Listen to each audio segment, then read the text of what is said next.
नमस्कार, मी मंदार जोशी. तारांगणमध्ये आपलं खूप खूप स्वागत. रसिका, तुम्ही आत्ता बघताय माझ्याबरोबर आहे प्रसिद्ध पार्श्वगायिका सावनी रवींद्र. सावनी, तारांगणमध्ये तुझं खूप खूप स्वागत. खरं तर मी तुला सॉरी ह्याच्यासाठी म्हणतो, कारण आपण गेल्या जवळपास 6 महिन्यापासून ठरवतोय भेटायचं, पण आपली काही भेट होत नाही आणि तुझी मुलाखत तारांगणवर काही येत नाही आहे. पण आज आपण राज्य चित्रपट पुरस्कार सोहळ्याच्या निमित्ताने भेटतोय, त्यामुळे छोटेखानी मुलाखत आहे ही. तर आज खूप छान दिसतेस मुळात तू. तर काय तुझ्या मनात आज भावना आहेत या पुरस्काराच्या निमित्ताने?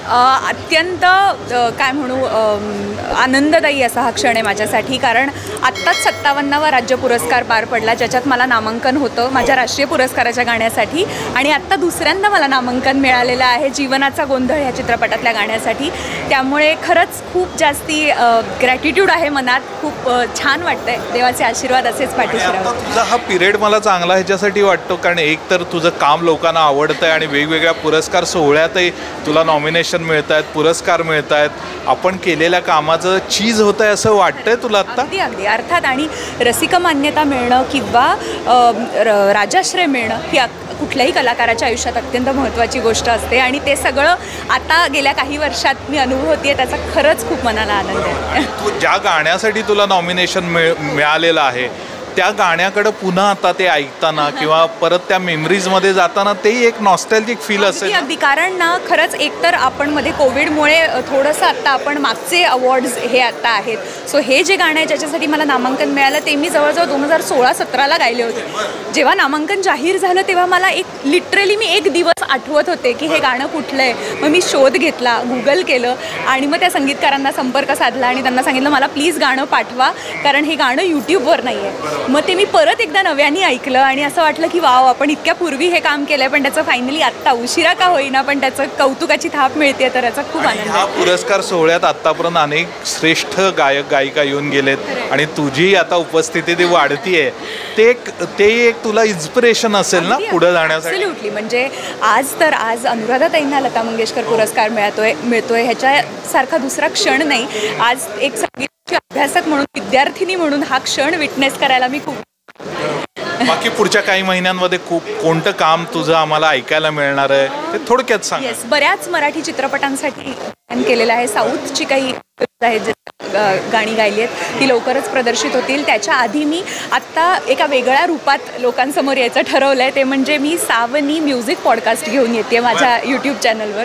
सो मी आजपर्यंत गायिका म्हणून लोकांनी बघितलं आहे, पण अँकर म्हणून किंवा एका शोची होस्ट म्हणून कधी बघितलं नाही. सो माझा हा पहिलाच प्रयत्न आहे की संगीतसृष्टीतल्या कलाकारांशी गप्पा मारणे आणि त्यांच्याकडनं त्यांचे अनुभव जाणून घेणे. रोलमध्ये येणार आहे.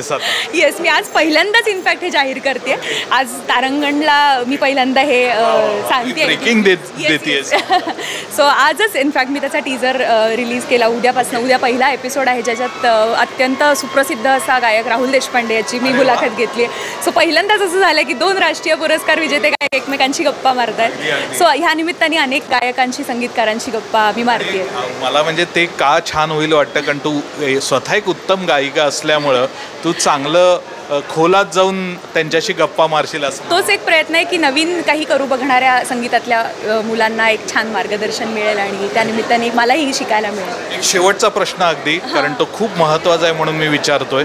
काल जो प्रकार घडलाय बदलापूरचा तो अत्यंत घृणास्पद आहे, धक्कादायक आहे, संतापजनक आहे. आपण इतकं हळहळ रागावलोय, हताश झालोय, पण आपल्याला काही मार्ग दिसत नाही आहे. आणि काय ह्याचं सोल्युशन काय आहे ह्याच्याबद्दल चर्चा करतायत. तुझ्या मनातल्या भावना काय आहे? मी खरं सांगू, अत्यंत उद्विग्न करणारी अशी गोष्ट आहे. कारण मला स्वतःला 3 वर्षाची मुलगी आहे. म्हणजे एक मुलीची आई म्हणून, स्वतः एक स्त्री म्हणून, मुलीची आई म्हणून, म्हणजे मी खरंच सुन्न होते काही काळ की खरंच माणुसकी सोडली आहे का आपण? म्हणजे माणसाचा फक्त देह आणि शरीर आहे का? मन कुठे आहे? सेन्सिटिव्हिटी कुठे आहे?